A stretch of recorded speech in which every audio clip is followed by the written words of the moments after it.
Welcome to the Reddit Chronicles. Today we will be reading from Am I the Jerk? Our first post is by Pastel Clouds. Am I the jerk for telling one of my daughter's classmates' moms to F off about what I put in my daughter's lunch? For some context before the story, I, 38F, cook Asian foods regularly for dinner, and for my daughter, Lily's, 7F, lunches at school. This is because my family enjoys these foods, I like to cook these foods, and my mom cooked a bunch of these foods growing up since she's half Japanese.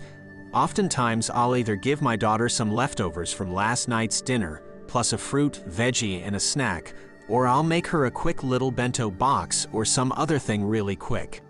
So after school one day, my daughter wanted to play on the playground for a bit before we went home. I said she could play for a few minutes, and she ran off to play. I was waiting next to this other parent, who we'll call Deborah. While I was waiting, Deborah came up to me. "Deborah, are you Lily's mother?" I responded. "Oh yeah, I am. Why?" Deborah continues, "Well, your daughter's lunches have been bothering my son, and I would like to ask you to pack something else." Shocked, I replied, "What? How are they bothering him?" She then proceeded to start talking about how her son was complaining about my daughter's lunches smelling terrible, and that he thought it was disgusting. She also said her son didn't eat most of his lunch because he was so grossed out. Me. Okay, I understand your son doesn't like the smell, but can't he just sit somewhere else? Deborah, are you kidding me? My son shouldn't have to put up with whatever crap you make your daughter bring to this school. It's disgusting. And she started making more vaguely racist complaints, but I was fed up at this point. Me, listen, I understand your son might not like my daughter's food, but he can very easily just not sit next to her. I'm not changing what's in my daughter's lunches because you and your kid don't want to exist near Asian food. F off. She angrily stomped off with her kid then, and my daughter finished playing soon after. So we went home. I talked to my husband about it, and he said that maybe I shouldn't have told her to F off to avoid her bothering us in the future. Am I the jerk? Fartin Scorsese writes in the comments, F off was the nicest thing you could have said to her, not the jerk. Our next post is by Sudden Difference. Am I the jerk for not backing down on my daughter's teachers calling her the proper name?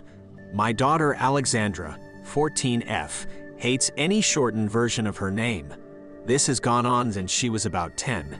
The family respects it, and she's pretty good about advocating for herself should someone call her Lexi, Alex, etc. She also hates when people get her name wrong and just wants to be called Alexandra.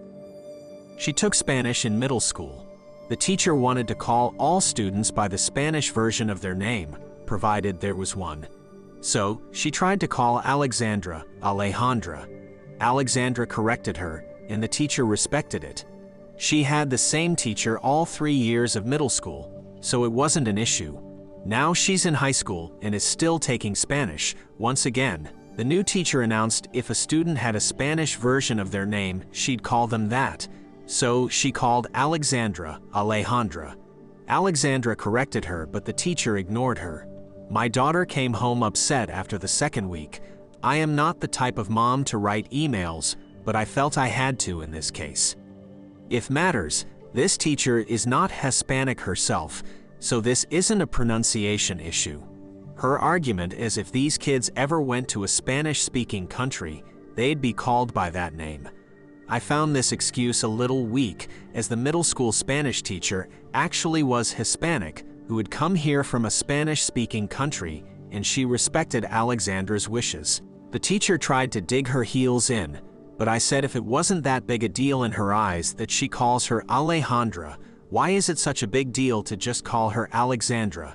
Eventually, she gave in. Alexandra confirmed that her teacher is calling her by her proper name.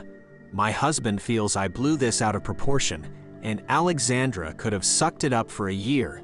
The school has 3 different Spanish teachers, so odds are she could get another one her sophomore year. Am I the jerk?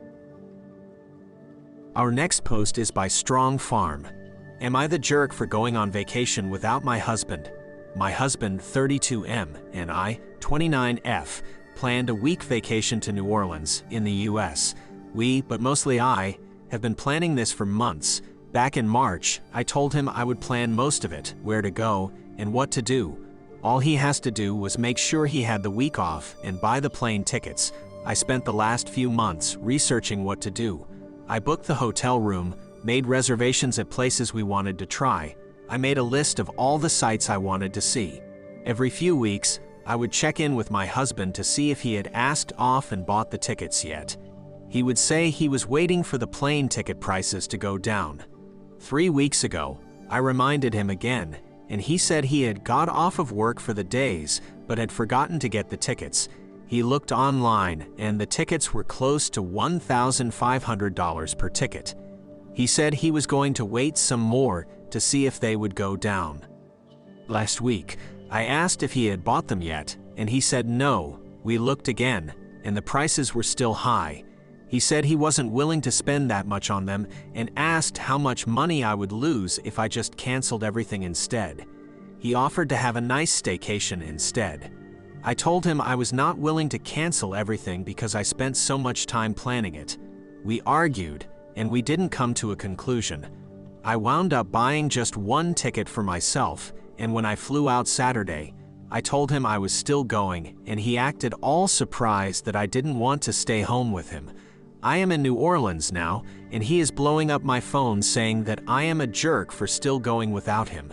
He was trying to get a ticket to come too, but I told him if he came, he is getting his own hotel room because this is now my vacation away from him. Am I the jerk? Outrageously Penguin writes in the comments, not the jerk. I don't know what the F your husband's deal is, but he acted like a real jerk. I don't know if he deliberately sabotaged the trip or just didn't care enough to follow through on his tiny piece of things, but you were absolutely right to not let him ruin the trip for you. And be sure as hell shouldn't be booking an expensive plane ticket to come join you now.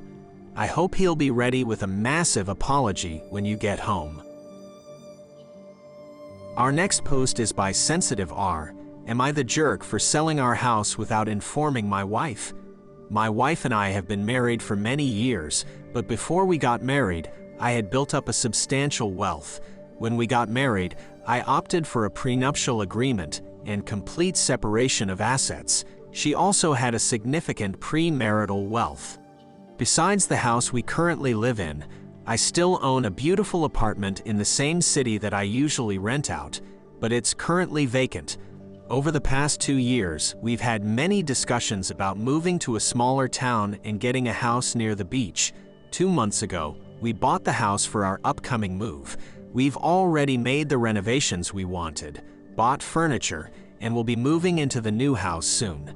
Since we won't be living in this city anymore, I didn't see a reason to keep the house we currently live in and sold it without notifying my wife. Considering it's solely my asset, I didn't see the need to inform her in advance. Plus, selling and buying property is always a stressful process. On the day I finalized the sale, I told her that I had sold the house and she was furious with me for not letting her know. She mentioned that she still needs a residence in this city and intends to come here frequently. I explained to her that I still have the apartment, which we can use whenever we need to be in the city, so there shouldn't be an issue. She remains upset with me, claiming that I didn't treat her like a wife by not involving her in such an important decision. On the other hand, I believe I didn't leave her without an address in the city, and the house was always exclusively my asset, just as she has her own wealth. She argues that it's a completely different situation because it's the house we've been living in and we're moving in the next few days.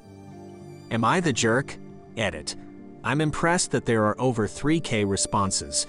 Just to clarify a few things, we have about 45 days to move out of the house, and we already had our move to the new house scheduled for the upcoming days. I thought she agreed to sell, as we both agreed that the house was too big and required a lot of maintenance, so selling it was always the next step. Strapo writes in the comments, "You are the jerk. Sounds like this house was your main residence. It seems reasonable to me that you would have discussed what would happen to it after your move. That would have been the time to make the case that the apartment you also own could serve as her residence when she's in town. It does seem that you didn't care what she thought about selling the place. You should have involved her, even if you think it is your asset. Thank you for listening to the Reddit Chronicles. Follow for more content.